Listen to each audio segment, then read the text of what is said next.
I'm William Theo. And I'm Laylee Wald. Bringing you today's burning issues and the hottest news here on News Force. Here are the headlines on News Force. Quezon shootout eyes Weteng angle. COMELEC order establishment of checkpoints in preparation for election period. Solons renew long-pending bills on gun control. Cybercrime law critics prepare for new wave of debates and protest actions. Father of Indian rape victim wants his daughter's name revealed. Mariah Carey increases security amid feud with fellow Idol judge. Fair and balanced news. Comprehensive reports that take you to the heart of the action. This is News Force.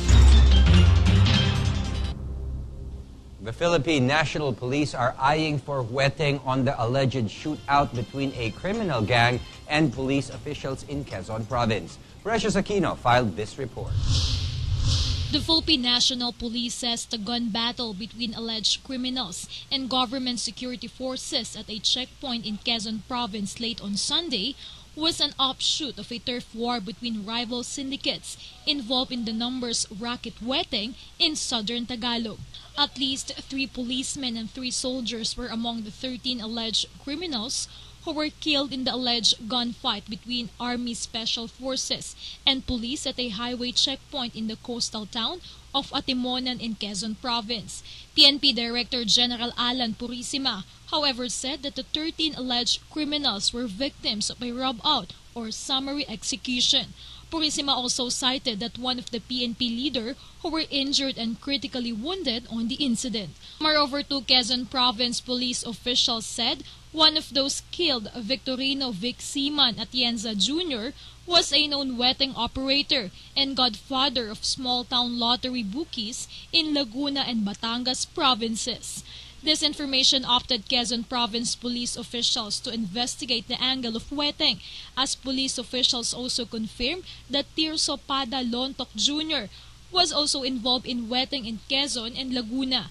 Purisima, together with Quezon Province police officials, are still holding an investigation on the alleged shootout between a criminal gang and police officials in Quezon Province. For GNN, Precious Aquino, News Force. Stephanie Nicole Elias' mother, Elaine Glenn, urged the authorities to hasten the probe of her daughter's death. Nicole's mother reiterated her appeal for a speedy investigation to identify the culprit before her child's burial this weekend. Caloocan City Police Chief Senior Superintendent Rimas Calixto meantime said they have already turned over 22 assorted slugs to the Philippine National Police Crime Lab for cross-matching, most of which were surrendered by concerned citizens. The National Capital Region Police Office, or NCRPO, is now examining the 73 guns that triggered the death of Stephanie Nicole Ella in Caloocan last New Year's Day. NCRPO Chief Leonardo Espina meantime announced that a total of 73 .45 caliber pistol has been confiscated to gun owners living in 50 to 100 meter radius from the house of Ella. According to Espina, they were already also investigating policemen in the area of the victim. In other news, oil firms Petron, Sea Oil, Shell, and Phoenix implemented a price rollback on diesel and kerosene by 15 cents per liter effective Tuesday. Premium and unleaded gasoline meantime increased prices also by 15 cents.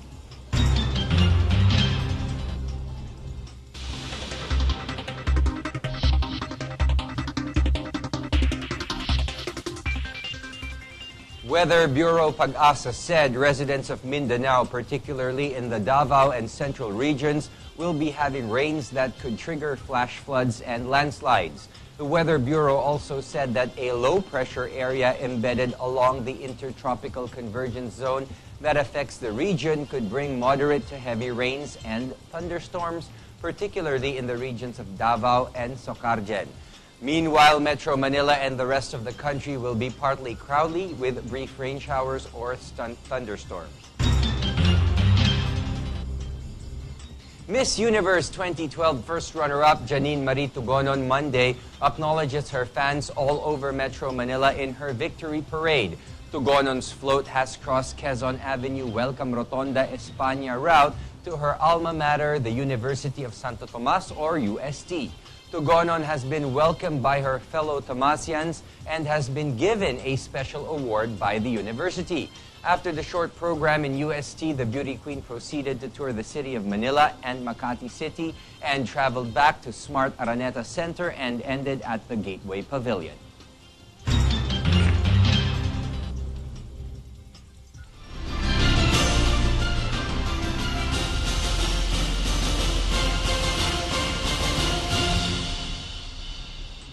Thirteen party list groups were removed from the COMELEC's roster for 2013 elections. Taken off the ballot were Ako ang Bisaya, Alagad ng Sining, Alab ng Mamamahayag, Association of Guard, Utility, Helper, Aider, Rider, Driver, Domestic Helper, Janitor, Agent, and Nanny of the Philippines Incorporated. Abyan Ilonggo, Alliance of Organizations, Networks, and Associations of the Philippines, Partido ng Bayan, and BIDA. Pilipinas para sa Pinoy, One Alliance Advocating Autonomy Part, Kalikasan, Akbay Kalusugan, Manila Teachers Savings and Loans Association, and the Association of Local Athletics, Entrepreneurs, and Hobbyists. The Commission on Elections ordered establishment of checkpoints in each city as preparation for the election period. Rach Marquez reports. The election period is due to start on January 13. As preparation, the Commission on Elections, or COMELEC, on Monday ordered the establishment of checkpoints in each of the country's 135 cities and 1,493 municipalities. Under Resolution Number 9588, COMELEC said that checkpoints are established to monitor the gun ban that will be implemented during the 120-day election period ending on June 12. The poll body has granted the military and the police to set up more than one checkpoint in a locality when circumstances warrant, also given that election officers are notified. Certain measures meantime shall be observed in the checkpoint, such as military and police manning the situation should be in proper uniform and not under the influence of drugs or liquor. For GNN, Rach Marquez, News Force. Solons renew long-pending bills on gun control. Cybercrime law critics prepare for a new wave of debates and protest action. Stay tuned for those stories and more reports when News Force returns.